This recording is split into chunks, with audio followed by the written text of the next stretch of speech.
Hello, everyone, and welcome to episode 8 of Outside the Letterbox. Today, we're going to be discussing, as per the usual, what we've watched recently. We're going to discuss a couple film news bits, and then we're going to have a hopefully lively discussion about Sony's The Amazing Spider-Man 2. Um, but first, you can find more episodes of Outside the Letterbox on our website, the-letterbox.com, and on iTunes by just searching for Outside the Letterbox, as well as on Feedburner. Leave us a review on iTunes or comment on our site. I have to say a quick apology to the people who tried to listen to our last couple podcasts through iTunes. We had some technical issues that I was not aware of until last week, and those have all been taken care of and will hopefully be good to go from now on. So today I am joined by just Nick. Nick. Hey everyone, it's Nick. Joe is out of town this weekend, so it's just going to be me and Nick this week. Um, Mono e mono. exactly. This will be interesting. This is our first two-person podcast. But anyway, so Nick, tell me about what you've watched recently. So the one movie that stuck out to me was Robert Zemeckis' 3D adaptation of Beowulf. Last week, I had watched Snow White and the Huntsman, and that kind of got me on like a medieval fantasy kick. And so I noticed that Beowulf was on Netflix and decided to check it out. I remembered reading the poem in English class back in like 10th grade. I remember the basic beats of it, and I knew that the movie apparently changed things up. But I mean, with that in mind, I enjoyed the movie. It kind of gave me what I was looking for. You know, there was a lot of there was a lot of violence, a lot of people speaking in Old English, and just some crazy fantasy elements. Have you seen it, Paul? Oh yeah, I saw it in theaters because when it came out, I was a senior in high school when it came out, and it was playing. It like premiered right at the time where we were reading the poem in English class. Yeah. So the kind of the two things I wanted to comment on, which I found interesting. First was kind of how for a PG-13 movie, it's very it gets away with a lot. It's a very violent movie. It's a pretty sexual movie. But in my mind, it almost would have been a better movie if they had just gone like full on and made it an R-rated movie, because I don't know if you remember Austin Powers, but there's a gag in Austin Powers where he's always naked, and there's all these objects that are conveniently set up to like block Yeah, him out. yeah. And I felt like that's what was happening. There's a scene. Okay. Dude. That's exactly what happens in that fight scene. Yeah, Like, exactly.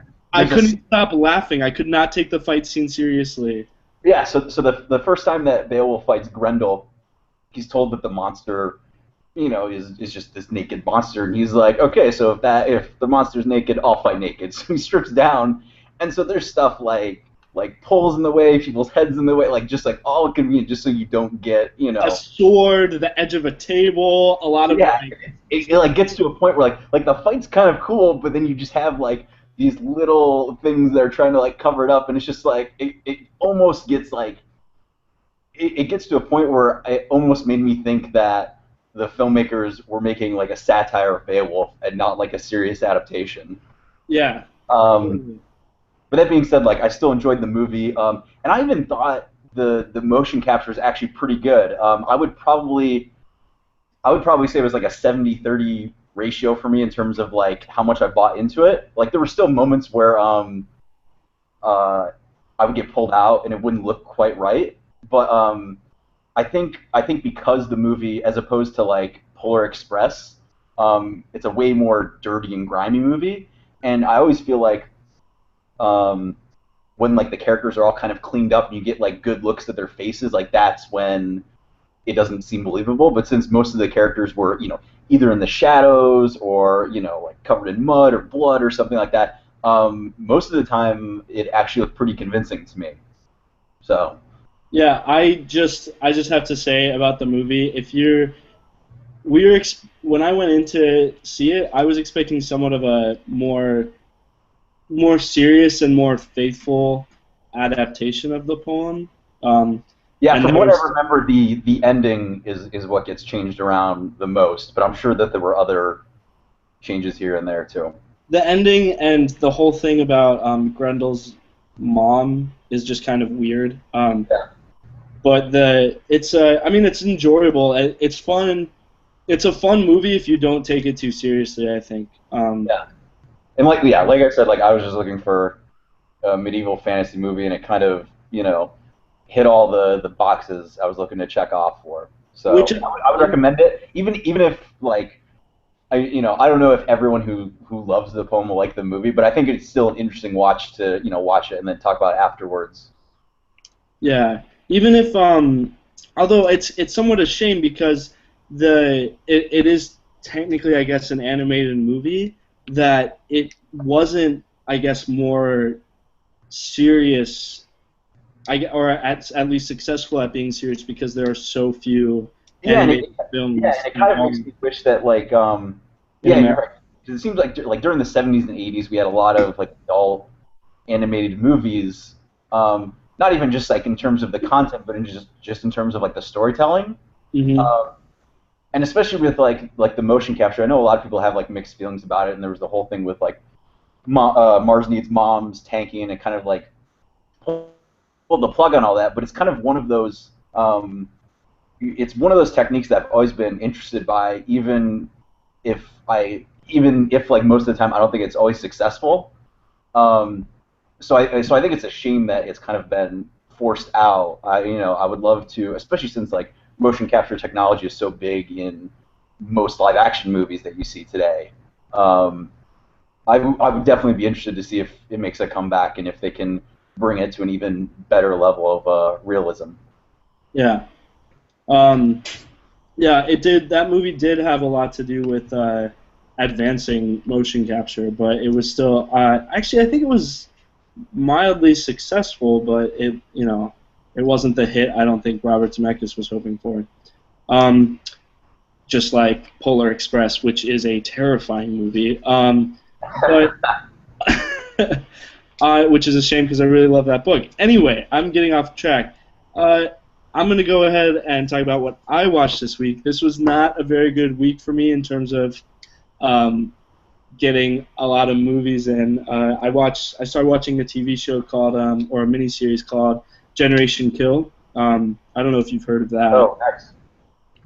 but that's pretty good. It's an HBO miniseries, but I won't talk much about that. But the one movie I did watch this week was Blades of Glory. Um, it was really late and I had some work to do, and so I figured. And I've had this DVD, like I don't know where it came from, but it's a full screen version of Blades of Glory, and I was like, you know what, I need to watch this so I can throw this away, um, and I seriously have no idea where it came from. So I watched it, and I was somewhat surprised at how entertained I was by it. It was pretty clever at parts. It was very stupid, um, very, I guess, Will Ferrell in the strain of like Step Brothers. Although I can't, and the way it poked fun at inspirational sports movies, I think was pretty solid. So Yeah, I haven't seen Blades of Glory, but I remember when it came out, I had a lot of friends who thought it was great, and it's interesting because it came out during that string of movies where it seemed like Will Ferrell was trying to do a comedy based on every sport possible. Like there was Kicking and Screaming for soccer, Talladega Nights for racing, Semi Pro for basketball, and then this for figure skating. well, yeah, except I don't think they didn't take the figure skating part very seriously. I mean, I just felt like they picked figure skating for this movie in order to make fun of every other sport. Yeah. So if Um, you were like, if you could compare it, like, is there another comedy that's kind of comparable? Because I'm just trying to see if it's worth me just like throwing it on and watching it one time through. I'd say. Do you like Talladega Nights? Yeah, I like Talladega Nights. I'd say Talladega Nights is considerably better, but Blades of Glory is still like pretty good. It's Okay. it's it's pretty clever. What was the other one you brought up? You said Semi Pro. I didn't see Semi Pro, and then Kicking and Screaming. It's way better than Kicking and Screaming. But anyway, it's just really stupid, sort of raunchy humor. I think some of the couple highlights are actually Amy Poehler and yeah, Amy Poehler and Will Arnett in the movie are pretty hilarious. That's awesome. Um, yeah, so that was Blades of Glory. I guess you can find that on DVD or search for on iTunes or something. And I think Nick, you talked about Beowulf, and that's on Netflix, right? Yeah, Beowulf's on Netflix right now. Okay. So yeah, and then we have a couple. Let's see. Let's move on to some film news. We have a couple things. Which one do you want to talk about first, Nick? Probably Bob Hoskins because that's easy. That's a short little thing. Uh, Yeah, you go ahead. yeah. So Bob Hoskins, at least to our generation, was kind of noted for being the live action lead in Who Framed Roger Rabbit, and then he also played Smee in Steven Spielberg's Hook. So he was a pretty big part of my childhood, just like recognizing him in movies. And he had a pretty big reputation in British gangster movies throughout the years, stuff like The Long Good Friday, Mona Lisa. He even pops up in Terry Gilliam's Brazil. I always thought he was a really good actor, and I think it was something that I really appreciated later on, especially when you realize, like in a movie like Roger Rabbit, where he's acting against nothing, throughout most of the movie, and kind of the dedication and hard work it takes for that. And it was interesting because his last movie that he ever acted in was actually Snow White and the Huntsman, where he plays one of the dwarfs. And whether you don't care for the movie or not, it was always interesting that even when Bob Hoskins was in a not so great movie or a terrible movie like Son of the Mask, he always brought his A game to it and was always kind of the highlight of a movie, whether it was a great movie or whether it was a terrible movie. So, You left out his most famous role. which one? Oh, Uh, Mario. yeah, Mario from Super Mario Yep, Brothers. yep. No, And he that's was he was Mario in Super Mario Brothers, but I really like Bob Hoskins. Like I guess I wouldn't call myself a fan necessarily because I just like the stuff that he was in. yeah. Um, he actually played Mr. Smee more than once, which is kind of funny. Oh, did he really? Yeah, he played Mr. Smee in Hook, but then he played it in is like a TV miniseries called Neverland, Oh, interesting. which Is was it, yeah, is that's it kind of. is it a pretty different take on the character, or? I've only seen bits and pieces of Neverland, and I don't think so. Okay. Huh, I think interesting. it's less comedic, and I Okay. think it's yeah. So, but anyway, yeah. So that's pretty sad. How old was he? Was he? I think he was in his, I want to say early 70s. I know because he retired 2 years ago because he started to get Parkinson's, but he died from, I think, pneumonia or something Okay. like that. But so it's a shame. But he was in some pretty good movies. He also was in some not so great movies, but he always brought his A game. Yeah, he was I think he was 75. But yeah, that's Bob Hoskins. So if you have a chance, you should definitely check out some of his movies because he was a pretty solid actor.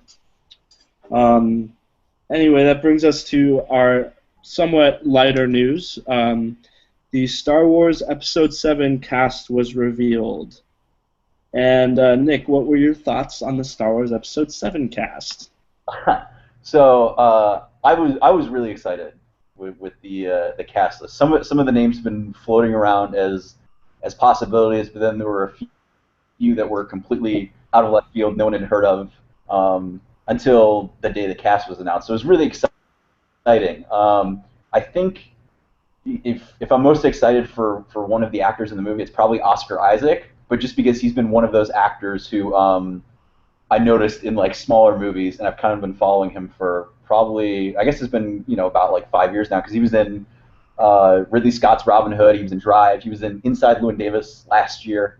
So it's nice Sucker to Punch. well, Sucker Punch, yep. So it's nice to see him getting kind of this level of exposure. And then there are other people in the cast too that I'm really interested. I'm really interested to see what Andy Serkis does. I mean, I think we can all. I think it's a safe bet that he'll probably be playing an alien or something through motion capture. It'd be awesome if he wasn't, if he just got to be himself. But and then Max von Sydow, I think is a very interesting and exciting addition to the cast, because he's one of those great actors who's been around with us for so long, and it seems like at least once a decade he's made a movie that has stood the test of time and been one of the all-time greats. So I'm definitely intrigued to see what he brings to it. I know you're very interested in another one of the cast members, though. Yeah, Domhnall Gleeson, who was a played Bill Weasley in the Harry Potter series, and I really like him as an actor. He was in Dread. He was in About Time. He's in a new movie called I think it's is it called Fred? I don't know, but it's with the one with Michael Fassbender. That Oh, has Frank. Frank. There we go. That looks really interesting, and he's just everything. Oh, he was in Anna Karenina. Pretty much everything I've seen him in, he's just been really like a solid actor, and I really liked About Time. I thought he was a great leading man in that movie. Very likable and very entertaining, and I'm just glad to see him get such an awesome or an awesome, what I assume is going to be an awesome role, and I really hope he's not a villain because I don't know how good of a villain he would make. But I'm also the whole Star Wars Episode 7 thing. I'm a little like until I see something from it, I don't think I'm going to be that excited. Just because it could it could be really horrible and it could be really generic. Um, we do have 6 Star Wars movies now, and so a seventh one might just be repetitive. I am excited for Oscar Isaac.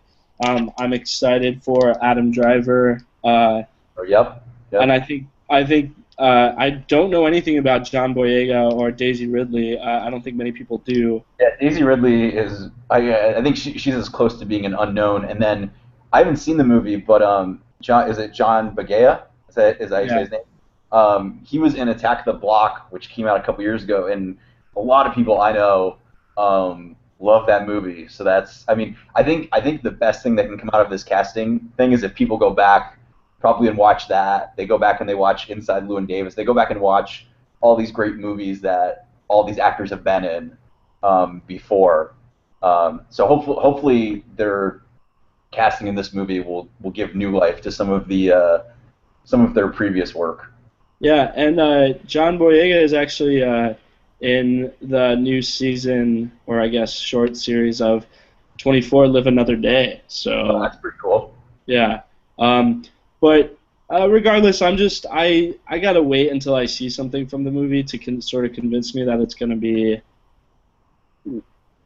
not necessarily worth my time because I feel like it's a Star Wars movie, so no matter what, I'm gonna end up seeing it. But I'm just worried, and I'm especially worried because there's all these rumors about the script getting rewritten, so the old cast gets like more like larger roles to play, and they are just like I don't mean to be mean or insensitive, but like the only one who's had any sort of like legitimate career is as a live action actor. Let me be clear, is Harrison Ford.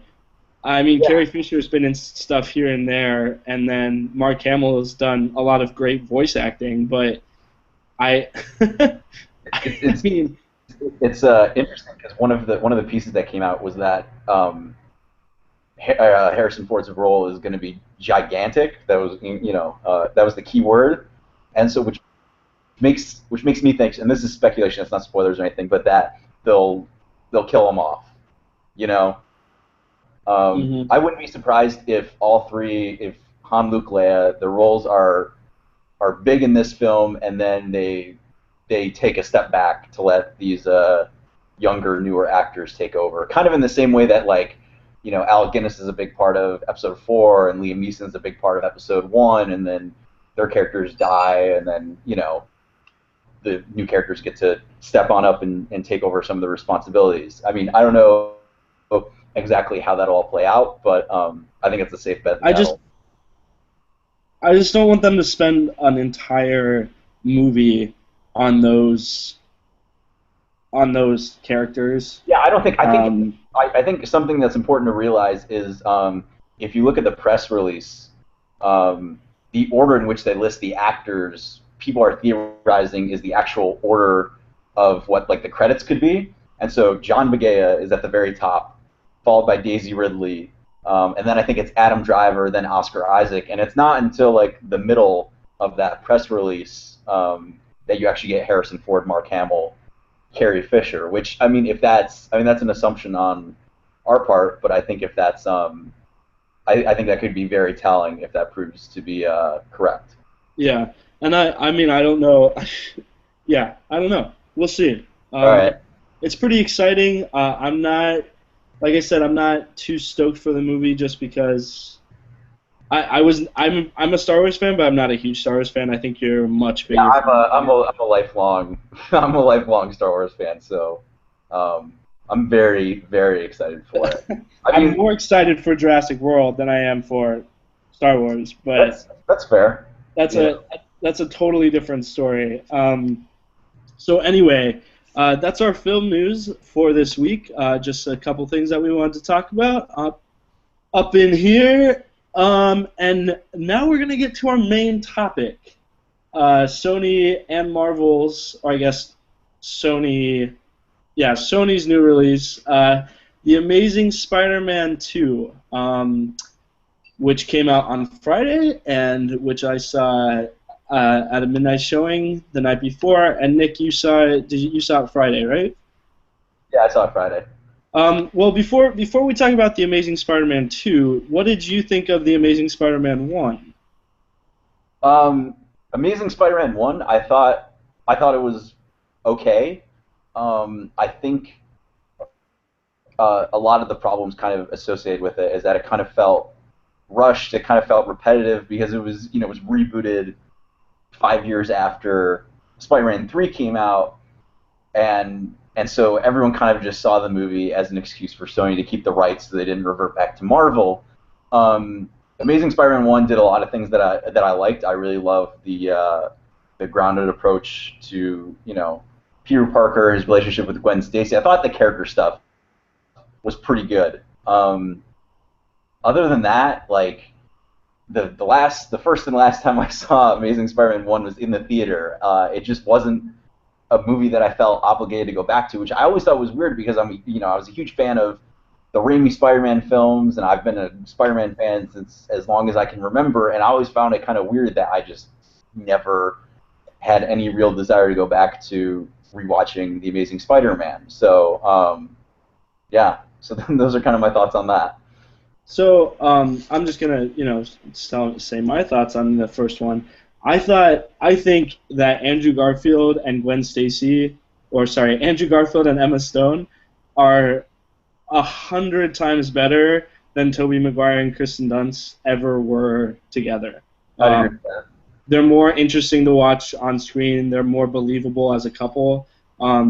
That being said, I thought the first Spider-Man was pretty boring, primarily just because it's almost exactly the same thing happens as in the original Sam Raimi Spider-Man in regards to how he becomes Spider-Man, except I feel like they fast forward all the interesting parts about him, like actually developing into Spider-Man. They sort of just all of a sudden he's in a suit and is swinging around and fighting crime and stuff. And the stuff with it was advertised as the untold story, and that was basically BS. Like everything in the movie had been told before, and they introduced this mystery that was not really explored very much in that movie. So it was just a bit of a disappointment. Although I I saw it twice in theaters while I was working at the theater, so for free. Once was with you, actually,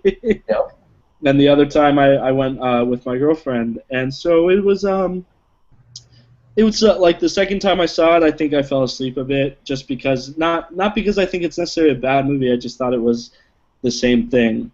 Um, that being said, we're going to talk about spoilers later on, so just you're good to listen for now. But Nick, without spoiling anything, how did you feel about the Amazing Spider-Man 2? So I I really didn't like the movie. Um, I'm going to start off and I'm going to say what works in the movie first because it's a much shorter list than what doesn't work, in my opinion.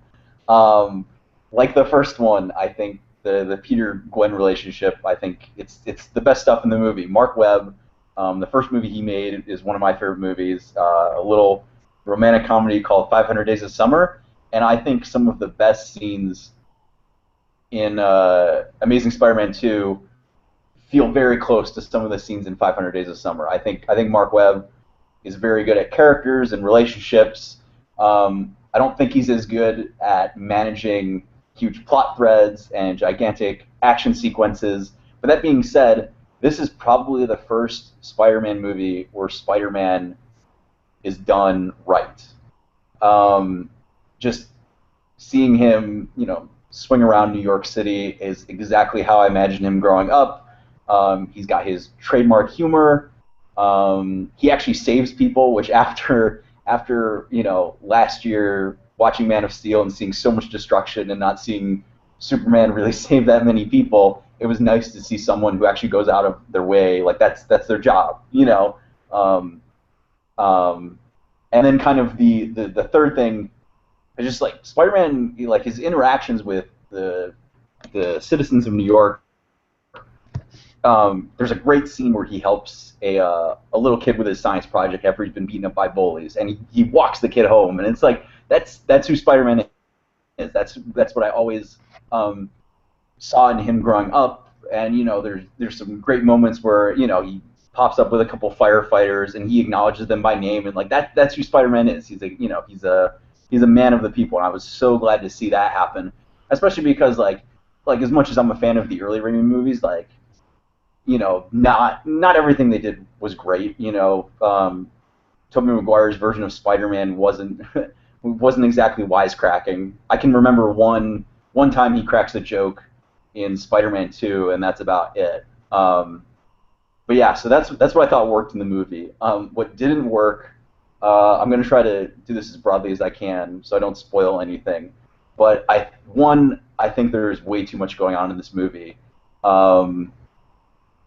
And the problem with that is that then a lot of plot threads feel underdeveloped and not really connecting to each other. You jump around from storyline to storyline, and it feels kind of like a tonal whiplash at times. Like sometimes it can be really funny and goofy, and then other times it's supposed to be dark and brooding, and it just kind of felt all over the place to me. And then kind of the biggest thing, which I can't get into without getting into spoilers, but I'll just say it in brief. The reason I think this is actually a worse Spider-Man movie than Spider-Man 3 is because Spider-Man 3 has a lot of problems, and I don't even. It's been a long time since I've seen Spider-Man 3. I don't even know if I would consider it even a good movie. But Spider-Man 3's problems are contained in Spider-Man 3. If Sam Raimi had gone on and done Spider-Man 4, it would have been really easy to kind of like ignore everything except the fact that Harry Osborn dies in that movie. The problems though with Amazing Spider-Man 2 not only affect this movie, but they affect the first movie and they affect all the movies going forward. And to me, it kind of soured my opinion of this take on the franchise. So those are kind of my thoughts without spoilers in brief. Yeah, I really got to ask you about that last point because I'm not sure I understand it. Because I feel like I very much disagree that it ruins anything. But I think I liked it a lot more than Nick did. When you first messaged me, you said you didn't like it at all, which I thought was kind of ridiculous because I think if nothing else, the movie is entertaining. It's long for sure, but I did not. I saw it at midnight, and then I actually saw it again today with my girlfriend. It's almost the exact same story as seeing the first Amazing Spider-Man, but I didn't fall asleep either times with this one. I thought it was exciting. I thought it was interesting. I loved watching Andrew Garfield and Emma Stone interact again, although I think there were some scenes that may have been a little underwritten. Yeah. and But and there's I think that's one of the strongest things about it, is their relationship. As far as way too much going on in the movie and it being worse than Spider-Man 3, I think I'd agree that there's probably too much going on in the movie. It feels rushed. It feels a little bit like, oh, we got to put these people in here so that they can be in the future movies. But what I will say is that I think it weaves all those villains that it has, or all those people that it has in the movie, together better than Spider-Man 3 does, because Spider-Man 3, spoiler alert for those who haven't seen Spider-Man 3, Spider-Man 3 has three villains, none of whom are in any way connected to each other. They're just like, until the very end, they're just like three villains that happen to get together and decide, hey, let's go mess with Spider-Man. Which is annoying. That's like three completely different plot lines going on, as opposed to two interwoven plot lines about two villains that you're seeing happen at the same time and are somewhat related to each other. And I yeah, think. but there's Go ahead, Nate. there's way more that's convoluted going on than just two plot lines. There are like 4 or 5 plot lines No, going on that I think. I'm talking about primary plot lines with the villains. The villains are Okay. connected, and that's my biggest thing about their stories being better than the ones in Spider-Man 3, because the villains work together in the Amazing Spider-Man 2 in a way that, at least in very superhero terms, makes sense. Whereas in Spider-Man 3, it's like the Sandman's off doing his own thing, and you're getting his backstory, and then like Venom's doing his own thing, and you've got his whole origin story, and then you've got Hobgoblin doing his own thing, and you already had his origin story, and that's just like none of it. It all just feels like a mess thrown on there, and then they happen to get together at the end to mess with Spider-Man, and that just didn't work as well for me. I think that's exactly what happens in this movie, though, too. I I disagree. I don't think I'm getting into spoilers when I say this, but basically the way, like, yeah, there's a point where one villain goes to the other and they, connect, and it's like, I need you, you need me, which, to be fair, also happens in Spider-Man 3. But at the same time, like, the way the climaxes work, there's a brief moment where the villains in this movie work together, but then in terms of the climaxes, it's Spider-Man versus one villain, and then Spider-Man versus another villain, and then Spider-Man versus another villain, and it's just like, it just feels like That, to call that last one part of the climax isn't fair. no, That is no, like I that know is that. I know that, but they still they overplay it. They overplay that last action beat to a moment where it's not just a simple like end cliffhanger. Like it's a point in the movie. Like there's a point in that scene, and it just felt like after 3 huge beats of action, like it just felt one too many. And the problem I have with the first two, though, is it's a character development thing, because the battle with Electro, like Electro is allegedly the main villain, and he's got this big action sequence, but then it's like, oh no, we have this other villain afterwards who's had even less development time, and it's like, oh, maybe he's the actual main villain, and it just kind of felt anticlimactic in the way how they played off each other back to back. I think there was a better way to either combine them, or I don't know. I just think there was a better way to handle that. I think there was a better way,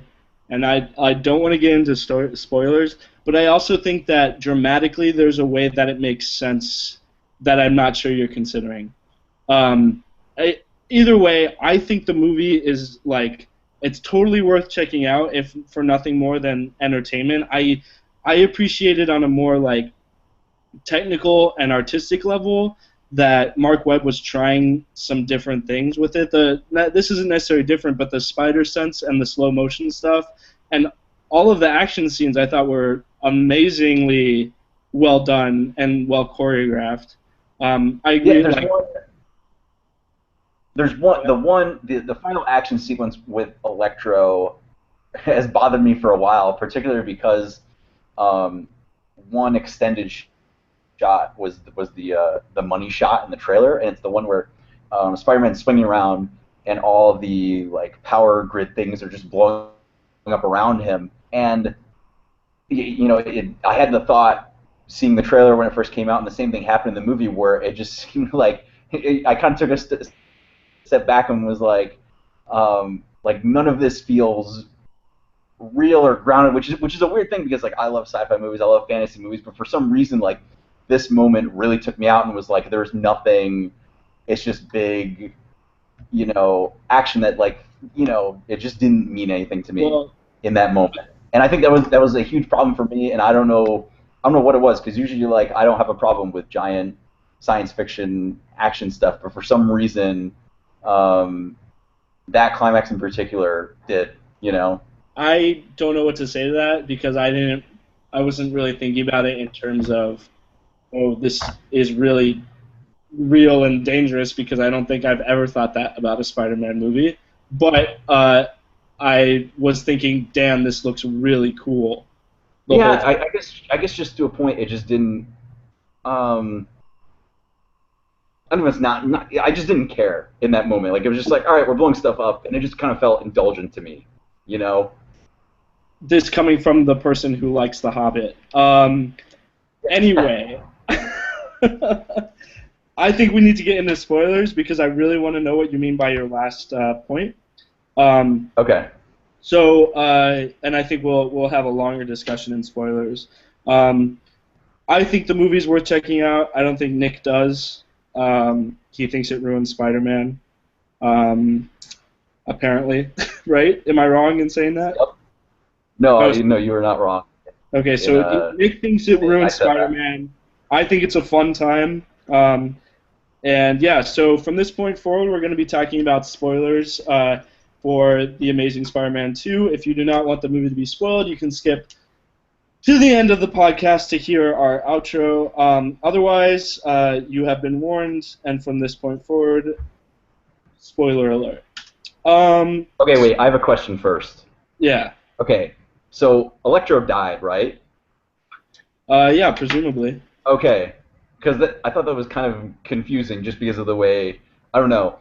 I remember flashing back to the original Sam Raimi Spider-Man movies. I remember seeing Green Goblin die and being like, wait, they're actually gonna kill a villain off, like in the comics, like they're supposed to come back and stuff like that. And then it was funny. And he just like I love how now we live in a world where if the villain dies, it's like, wait, what are they gonna do now? Um, Yeah, exactly. yeah. I just thought it was kind of confusing because like he blew up, but like I don't know. I mean, I guess that Because is kind of as much as that like oh this guy made of electricity is dead because he blew up. But for some reason like I didn't really think about it until walking out of the movie. I was like wait a second because I don't know. Maybe he'll pop up in Sinister. They'll find a way to get him in Sinister Six, but you know. I don't think they're going to for Sinister Six. But yeah, Yeah. yeah, I think he died. And if they brought him back, I'd be like, this has been sort of my attitude to a lot of superhero movies. I mean, I with comic books are ridiculous. Like I think in the last iteration of the like not the Amazing Spider-Man, the Ultimate Spider-Man, but the original Spider-Man, there's like stuff about him making a deal with the devil to go back in time. Yeah.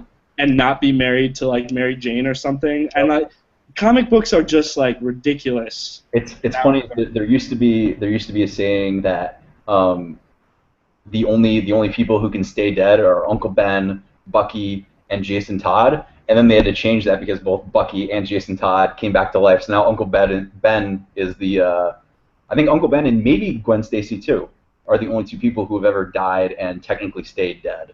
Yeah. Um, which I'm gonna do another spoiler.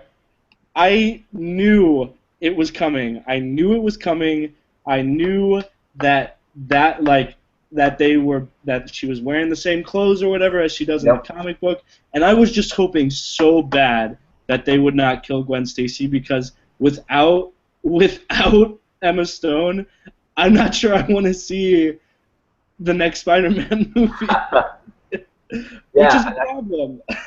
I thought the moment was how do I put this, tastefully brutal, like the moment you see her hit the ground. Yeah, Like at the same, like people in my theater jumped, like that was a genuine, people were like, oh my gosh, I don't think people are really used to seeing that, especially with a character like that. yeah, yeah. In such a I like what you said, a tastefully brutal way where like he almost saves her, but like her head just bam, Yeah, you if you know. had you had one more foot. What's funny actually is that if they had been using the visual effects that they used in the first Sam Raimi Spider-Man movie, she would have survived that fall. Very true. That's She would very have just had a perfectly rigid back where she could just be like, "Oh, sweet." true. Very true. But anyway, no, you got to explain a little bit about what you mean in regards to ruining sort of characters for future movies and the movie before it. Okay, so you want me to go into that because I have other things, but I can dive right into that if you want Well, me then, no, talk about your other things, because I'm just curious. I can't believe you have this many problems with this movie. to. Okay. So I have a problem with the tone of the movie. Um, because, like I said earlier, one of the things I loved about the movie was it brought back a joking, wisecracking Spider-Man, which is great. And like the other Spider-Man movies had their cheesy moments and whatever. There's like the raindrops fall on my head. There's the dancing scenes in Spider-Man 3, but all of those, like, I could argue, are all like character stuff. You can't Uh, argue about the Spider-Man 3-1, man. That's just I bad. I think I could. I think I No, I could. don't think you can. That's Uh, just horrible. but this movie, I think, at times overshoots the humor, and it gets dangerously close to, if not in the realm of camp. And I'm thinking of a couple moments in particular. Um, Basically, so throughout the movie, I was getting Batman Forever flashbacks, particularly because Electro's backstory is basically Jim Carrey as the Riddler's backstory in Batman Forever. Um, and there's a moment, it was only once, I was so glad about it, but where I think we crossed into Batman and Robin territory. um, there's a scene, it's Electro's like first big moment in the middle of Times Square. um, it's also his birthday, and he has a line where he goes, "It's my birthday, now I'm gonna light my candles." And his delivery of it, just like, it was bad flashbacks to Arnold Schwarzenegger puns as Mr. Freeze. It doesn't help that both characters are blue, um, and it just kind of like, it kind of took me out of the movie. And there are a lot of things like that. Like there's the Doctor Kafka, I think, at Ravencroft, who is so over the top that doesn't even feel like he's in the same movie, you know. Um, and I mean, there are a couple other things too, like in terms of the tone, just like you go from kind of, like I said before, it's like tonal whiplash. Like you have moments where like Peter's is all angsty about his parents and whatever, and then you have, yeah, you go back to like the Electro scenes, which are kind of ridiculous, on a certain level, and it's just kind of like it feels like the movie has a lot of interesting ideas, and I feel like they're just kind of all thrown together, and they don't all work together. Like I think there's a good movie to be made with Electro, but the problem is that they get rid of Electro for about a half hour in the movie. And I think there's a good movie to be made of, you know, um, Peter Parker's relationship with Harry Osborn, him turning into the Green Goblin, which is, like if you look at the old Spider-Man movies, that that's a series that took 2-3 movies to set that up, and this movie, without even mentioning Harry Osborn in Amazing Spider-Man 1, they kind of throw him back in and we're like, oh, we were totally best friends when we were 10, and we're still buddy buddy today. And it's like, I like, there's not one scene in that entire movie that shows me that Peter Parker and Harry Osborn were ever friends. It just tells me they were friends and expects you to go along with it. Okay. First of all, I gotta disagree specifically. I have to disagree with you on a couple points before you continue. First of all, I think the campy stuff that you're talking about is something I really appreciated about the movie that's been lost, I think, in a lot of other superhero movies recently. In the fact that this, like, those lines and those things that you're talking about that almost go into Batman and Robin territory, those lines in Batman and Robin are not the reasons Batman and Robin is a terrible movie. It's one of them because there are a lot of reasons those movies are No, terrible. it's really not though. I'm not kidding. Those are not the reasons that movie is terrible. The reasons those lines stand out as being terrible is because of the movie they're in. But what I'm saying is that those lines are things that are taken like almost straight from the comic book. Those are lines that the comic book characters would say just because it's like clever writing on a comic book page. And that's something I appreciate about this movie is that the villains, while being kind of ridiculous, but also kind of like threateningly scary, didn't lose their comic bookness with their dialogue or even with their motives. And that seems to be a problem that a lot of people have, like, oh, their motives don't make sense. But that wasn't something that bothered me, and I think that was something that was set up in the first Spider-Man movie with Dr. Connors. Dr. Connors' motives are kind of ridiculous after he starts becoming the Lizard, but you just like it's sort of a comic booky thing that, like, oh, I want revenge, or oh, I can't let go of this one thing, so I'm gonna kill everybody. I don't think that that's out of the norm, and I I think I agree with you in regards to, like, there's a good movie to be made from just Electro, and then there's a good movie to be made from just Harry Osborn becoming the Green Goblin, or the Hobgoblin, whichever iteration he might be in this one.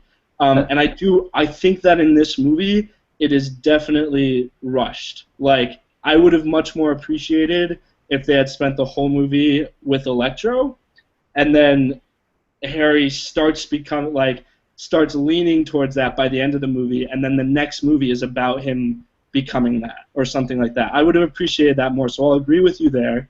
And I think part of that, and I'm not making it like I don't think this is a fair reason, but I think the reason why some of those things happen and some of these characters are shoehorned in, like Felicity Jones as Felicia or whatever. I don't know if you know that Yeah, reference. he's the Black Cat. Yeah, but Yeah. I think a lot of that to me is pressure from Sony Yeah, to there were scenes with what's her Shailene Woodley as Mary Jane that they cut from the movie, and I'm glad because that's this movie could have used some more trimming and yeah, um, definitely. And I think I can agree with you on those points, but I don't think that some of its campiness hurts it. In a lot of ways, I think it makes it different but there's from. like there's without getting into Nolan Batman or Zack Snyder Superman territory, like Marvel Studios has done movies that I wouldn't call them campy. Like they have a tone that I think is true to the spirit of the comics, but it never feels like it's overstepping its boundaries. So I mean, like to me, I see a difference between this movie and those movies. Like even like Captain America, just last month. I don't know if I don't know if that's something that you can notice or if you think that they're in the same boat in that regard. But I mean, I think I think the Marvel Studios movies know how to treat their characters in a way that's respectful of the source material and still having fun. And I think that this movie oversteps the fun in a couple areas. I think okay. Maybe this is more I should say reflective the of. fun. I should say I don't even know if it's intended to humor, but there are parts of it that just to me the unintended campiness as opposed to something like the Marvel Studios movies. I think first of all, I think that stuff is intended campiness. Like his line about like Time to Light the Candles. That's supposed to, like, people in my theater laughed when he said that, and then we're immediately like, oh shit, because of the lightning, like the awesome little lightning thing he does there. I don't think it's supposed to be that serious or badass of a line, and I don't think it's fair, like specifically to call out those lines because I think a lot of them are played for humor, just like they might be in a Marvel movie. Um, and this is a bigger issue, I think, with Hollywood, but I think Marvel, in general, like, this is totally getting to like personal opinion because I like a lot of the Marvel movies, but as a whole, I think Marvel, I think everybody takes takes superhero movies too seriously. So that like watching this movie like felt fun to me. It felt entertaining, and I wasn't too worried about like what style it was going for, uh, what bigger effects it had on a bigger Marvel universe because I didn't have to worry about that. I just had fun watching it. Yeah, but, Um, but this movie is setting up a bigger universe within the Spider-Man yeah, universe. but what I'm saying is I didn't have to worry about like, oh, what is this going to do for Thor? What is this going to do for Iron Man? Why isn't Iron Man here? I just, I didn't have to. I could just watch a superhero movie and at the end be like, oh, sweet, they're going to bring in more villains. Like, that, I don't have a problem with Yeah, that. I mean, it just to me it felt like the movie was so much more interested in setting up plot threads and kind of kicking the can down the road and saying like there's a better movie next time, but we have to set up all this stuff first, you know? Yeah, I guess so, but I guess I didn't think. I think they made a good enough movie this time that was entertaining and fun for people that I don't know why that. Let me get this straight. I don't love the movie by any means, but uh, I think it's enjoyable, and I don't think it deserves a lot of the panning by critics that it's getting, because I don't think it's any worse or particularly any better than say, um, like I like let me think, like Iron Man 2. I don't. um, I think it's better than Iron Man 2 because I think Iron Man 2 like a lot of people have been comparing this movie to Iron Man 2 in terms of like setup and stuff, but I would argue that Iron Man 2 very much has its own ideas and its own things that are rooted in that movie, whereas this movie feels like it has to pay off threads from the last movie or it has to set up threads for the next movie, and it seems like just there's very little thematic cohesion between the characters or plot lines. It just feels like stuff that they had to do either because they set it up in the first film or because it's expected of them or they have to set it up for a future movie. right, and that's all. Like, that's what I'm saying is that was fine to me. Like that stuff in the movie, since I had seen the first Amazing Spider-Man, was fine, and since this was a complete story, like in itself about Electro and about Peter and Gwen Stacy, like that, and since it ended with Electro dying and Peter and Gwen Stacy, um, and Gwen Stacy dying, like I was like, oh man, that sucks. And this is like a complete story. Like, did not feel like, I didn't feel like, I didn't feel like it was the end of Pirates of the Caribbean 2, where I was like, wait, what the hell? That was half a movie. Or Captain America: The First Avenger, where I was like, wait, what the hell? That was an ad for the Avengers. I just felt like it was an enjoyable movie with some really memorable parts that was at the same time finishing part of what the first one introduced and setting up what the next movies are going to do. But I don't think it was an amazing movie as the title says, but I think it was more enjoyable than you're giving it credit One other element that I will I'll defend is I actually thought Rhino was pretty good, even if like the he's kind of played broad, but I almost would like to see um, future superhero movies in general take an approach that they did with his character, in that he doesn't really have an origin in the movie. He just kind of exists, and it's like, okay, he got his armor, he's creating havoc. Spider-Man has to stop it, and it's like I feel like the problem with movies today is we feel like we have to, like every character needs an origin, and I don't think that's entirely necessary. I think what's more necessary is establishing relationships between characters, because I think whatever convoluted backstory they have, I think audiences are willing to go along with certain characters if they're presented well up front. I kind of like the simplicity of his character. I don't know if that's going to carry on to future films, but you know, that's something I would like to see in more superhero movies. Another note that I wanted to make was that like you mentioned there not being much character like I guess development or sort of introduction of the relationship between uh, Harry and Peter. And I think that's a fair weakness to point out from the movie before it, like that. Oh, all of a sudden Harry appears, and they didn't really mention him in the movie before. But given the backstory or the history that they sort of give us about Harry, there was no reason for him to be mentioned in the movie before. If he's still at boarding school, Yeah, but like then I don't believe that they're friends. You because know? he's not mentioned in the first movie. Yeah. No, I that's don't that's believe. BS because it's not like that's freaking stupid, Nick. Because if there's no reason for them to mention him in the first movie, then if he mentions him, it's gonna feel like a shoehorn piece in the first movie. And then in this movie, when they do get back together, it's a reuniting of friends who haven't seen each other since they were like 10. And that was believable to me, especially the way that Mark Webb directed it. Like the way they sort of like the way Harry's sort of like broken up about seeing him, but then kind of gets over it and they're able to joke with each other. I believed that they had been friends and were at this awkward stage of reconnecting. That was very believable to me because I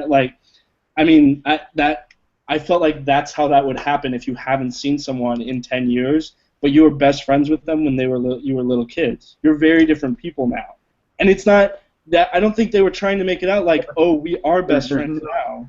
They're trying to make it out as we were best friends and we haven't seen each other in a long time, and that's all that was. And I think they played that really Yeah, well. but there's no sense of history between them. And a real quick, easy way the movie could have done this is if they replaced the needless opening action sequence with his parents with a scene involving him and Harry as little kids. I would have totally bought it then because it would have showed us and not had to tell us later on and tried to convince us.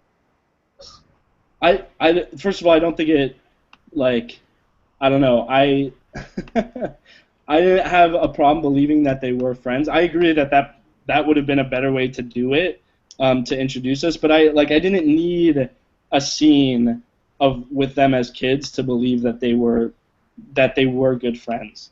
That was like if if I don't know. I just didn't, especially since it's set up that their dads were good friends at one point. Like that just sort of made sense to me that they would Yeah, have been that's friends together. that's another problem I have with the movie, but that ties into bigger things that I can talk about. Well, if you're talking about the whole their his dad being friends with Norman Osborn and him being sort of like the only person who could be Spider-Man, because of his dad's experiments, is that what you're talking about? Yeah, this is my whole thing on the characters and yeah. I I don't know what else to say other than that that's from the comic book. Like I Well, no, I okay. Do you want me to just go into my whole yeah, do it. thing? I think okay. So, the problem I have with Spider-Man's characters is how they've kind of tied him up with his parents in the past two films. I just don't care. Yeah, I think it's a pretty useless plot line that was barely used in the first film, and I think it was actually exploited in the first film because they were trying to sell the untold story. And it's interesting because there's a revelation in this movie that should have been in the first movie. You know, I feel like all the stuff with his parents could have been one movie.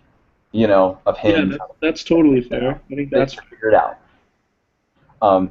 Like you were saying, like in the comic, sometimes his parents are shield agents, but to me, and like I kind of have a problem with that too, because um, Spider-Man to me is supposed to be an everybody. You know, he's supposed to be an everyman. Like we're all supposed to be able to relate to him on some level, because like Batman is born with enormous wealth, Superman is born with powers. Spider-Man has these powers given to him by accident. You know, it's basically just like a card he was dealt with. It could have happened to anyone. That's the whole idea of Spider-Man. You know, he's a normal kid in high school. He's trying to juggle that. He's trying to juggle, you know, his first job or his first girlfriend or getting bullied or whatever. You know, and that's kind of the interesting thing about Spider-Man is like in his personal life, everything's kind of supposed to be a mess. You know, he's kind of a nerd. Like he's not. People don't necessarily, you know, think he's the greatest person ever. And the whole idea of him becoming Spider-Man, putting on the outfit, that's when he, you know, gets to kind of release himself and kind of be like, this is who I am. You know, I love, you know, this is who I am. This is my chance in the spotlight. But what this movie does is basically say, sorry, kids, you can't be Spider-Man. Only Peter Parker can be Spider-Man, or his dad could have been, or someone in their bloodline, because the Spider-Man, you know, bite thing, you know, the spider venom is tied up with their DNA. And to me, that sets up a needless like it's like the midichlorians in Star Wars. Like it sets up like, oh, it has to be him. It's a chosen one prophet. Not you know, it's not a prophecy in this movie, but it's like a chosen one dude. Okay. mentality, which completely takes away from like I think what makes the character stand out, which is that he's a normal kid. You know? This is I feel like I want to curse at you so bad right now but I won't, because we are not a parental advisory podcast. But like that is such a childish argument, man. That like How is that a childish argument? It's a childish argument because Peter Parker has always been the chosen one, like you're talking about. He's always been the one who, by fate, accidentally got bitten by a radioactive spider. Like, that's the thing. It's like, first of all, if you're like saying, oh, when I was a kid, I imagined like, oh, maybe I could be bitten by a radioactive spider and blah, blah, blah. Like, that, and now since like, oh, his dad was a scientist and used his own DNA, like, oh, well, now I can't even imagine that would happen to me. Like, that's BS, because you can do the exact same thing and be like, well, maybe my dad is secretly a scientist who's doing stuff with his DNA. Like, that is such a childish argument that it doesn't change his character almost at all. He's still a normal kid. It doesn't change his personality, but it changes, what do you want to call it? Kind of like I don't know what the proper word is, like the theme or kind of the, you know, the foundation of the character to me.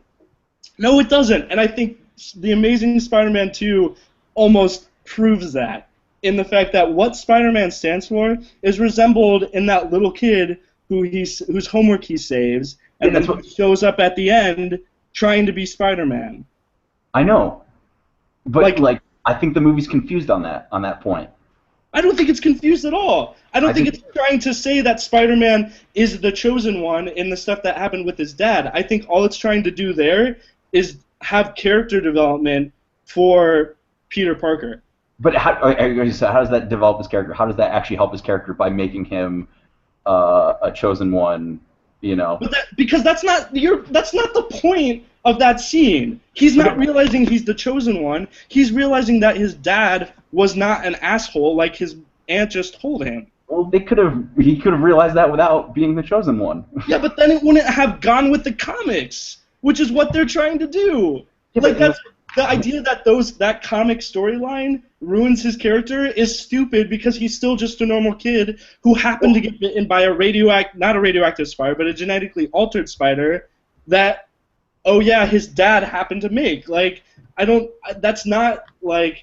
think that inherently changes the theme of The Amazing Spider-Man. So then you're saying if in Amazing Spider-Man 3 he makes a deal with the devil, goes back in time and changes everything, it would be okay because they happen in the comics? No, that's not what I'm saying at all. That's what you're saying. You're one of your defenses is because it happened in the comics. No, no, no, no. What sure but that's different because that's just like stupid. This is Yeah, not but like okay.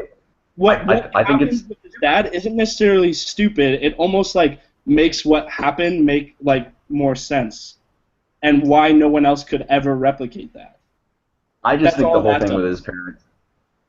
I just think the whole thing with his parents is completely needless for another reason that I think ruins Spider-Man is it takes away from the death of Uncle Ben. Uncle Ben is basically like in this movie like doesn't exist. Like there are a couple moments where Aunt May is like, "Oh, you're Uncle Ben," and the whole thing with her in the box and whatever. But like it means nothing to him because he's so concerned spending the whole movie trying to figure out about his parents. And it's like that was never, Uncle Ben in the comics was, for all intents and purposes, his father, In and to the have You're talking about one what specific comic storyline. There's other comic storylines where, yeah, he's there, but he's not as big of a part. So, like, but every my issue with your issues, specifically on this point, is that they are very personal with how you grew up with Spider-Man and how you look at Spider-Man, and they are not necessarily problems with the movie. yeah, but well then okay, so then what's the point of Uncle Ben's death now? The point of Uncle Ben's death has always been like, with great power comes great responsibility. Like that's But still they the point don't. of his death. But that's the whole thing is with great power comes great responsibility isn't in these movies. Yeah, how is it not? When was that ever addressed in these movies? In the Amazing Spider-Man 1. No, it's not. Oh my gosh, there's a scene where he walks around saying that. I remember sitting in the theater and being like, he's intentionally not saying with great power comes great responsibility. There's a scene in Amazing Spider-Man 1. I Right. And swear it's to you. because they don't want to outright quote the original Spider-Man movie. But it's still there. But Like that. it's a quote from the comics.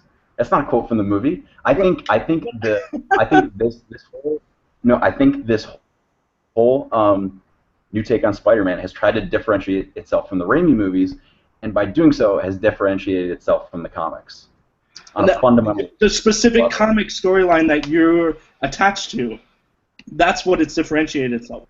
There, there are multiple versions where this stuff happens. Right, but there's also other versions where that stuff doesn't happen.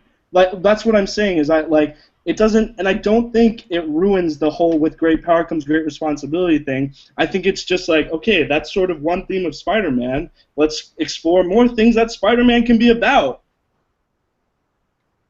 Yeah, but just because you try different things doesn't mean it's always going to work out. Like there are Batman storylines where his parents don't die, and it imagines a world where what happens with Batman if his parents don't die, and they don't work out because then Batman doesn't really have a reason to become Batman. Okay, but I guess like I don't know that much about like the comic strips in general. What I do know is that the Ultimate Spider-Man series that this movie series is basing that whole father-son story off of is one of the more popular series in the past decade of Spider-Man. And I think your argument about become Spider-Man, not by design, still, that wasn't his dad's plan, and that's his dad doesn't like. That's pretty obvious that that wasn't his dad's plan. It just happens. Like that doesn't ruin with great power comes great responsibility, and it like that's kind of ridiculous to think that it would ruin No, that. those are two separate threads for me. You can have one with the other, but the movies don't follow either of them or don't go with either of them. And I just feel like to me then it doesn't. What makes Spider-Man stand out as a character, doesn't happen in these movies, and I feel like it's like then what is kind of his defining thing then? I About his disagree because origin, I think what about his origin, not him as a character, but about his origin. what about his origin. Yeah, that's what I'm saying. I think that's something that this series has specifically tried to sidestep is his origin. Yeah, but But in sidestepping it, they've convoluted it and dragged it out over 2 movies. Convolute, like dragged. Man, it's not. I don't think it's necessary. I don't know that it's about his origin so much as about like his history. I like. Does that make sense? Yeah, but I I mean that goes back to that's just a movie problem right there to me. It was like I was saying before with Rhino, how it's like it's such a simple setup for him to get to that point, and it's like you could totally start a movie where Spider-Man is Spider-Man, kind of like the Edward Norton Incredible Hulk. Like people know the origin story so well, you can just say like, hey, here's the we're gonna mention Uncle Ben dies, he gets bit by a radioactive spider, this. We can go on, you know. But I mean that's kind of a separate problem of just movies in general today.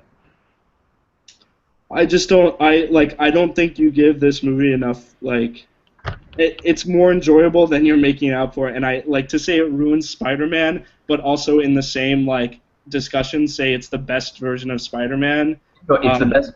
It's the best version of. It's the best version of his character on screen, but not of his background, and not kind of what gets him to that point. I don't think it's. I think it's ridiculous to say that it ruins like his whole thematic point. I think it does. I totally disagree, and I think that's. Like the whole idea of Peter Parker is like he's a nerd, he's an outcast, like he's not. That's not entirely true, dude. Like to say he's a nerd and an outcast, that's not true. He's a normal. What?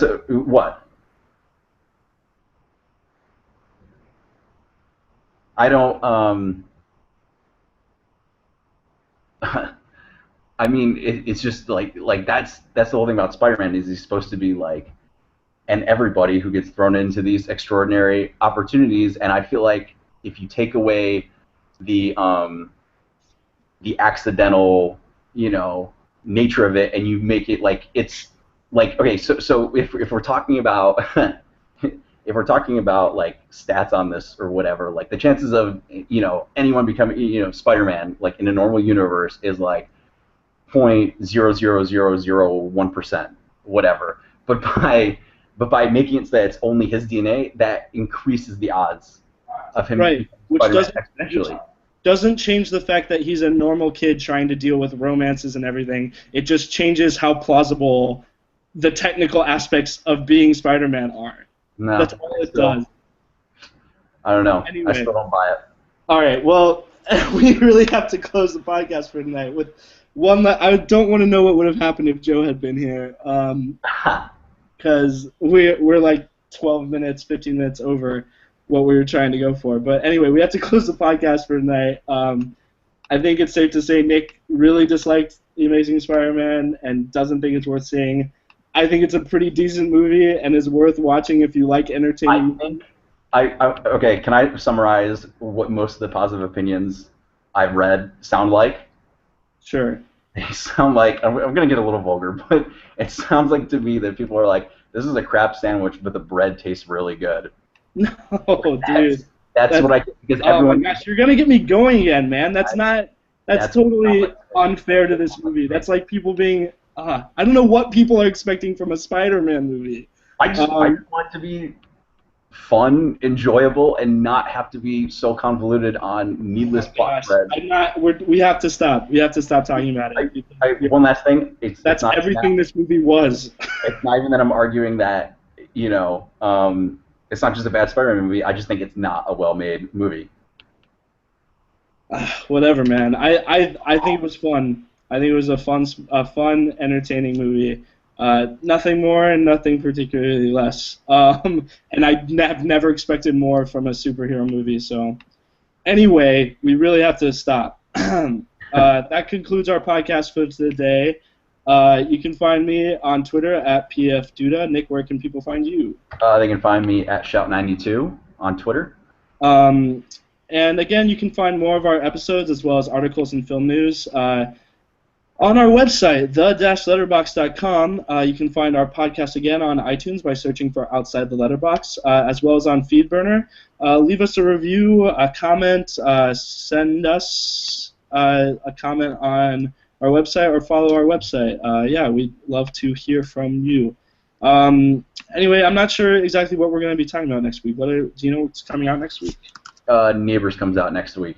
I'm not sure we're going to be talking about that one, but we'll think of something. We'll have a topic for you guys next week, and join us then. All right, thanks.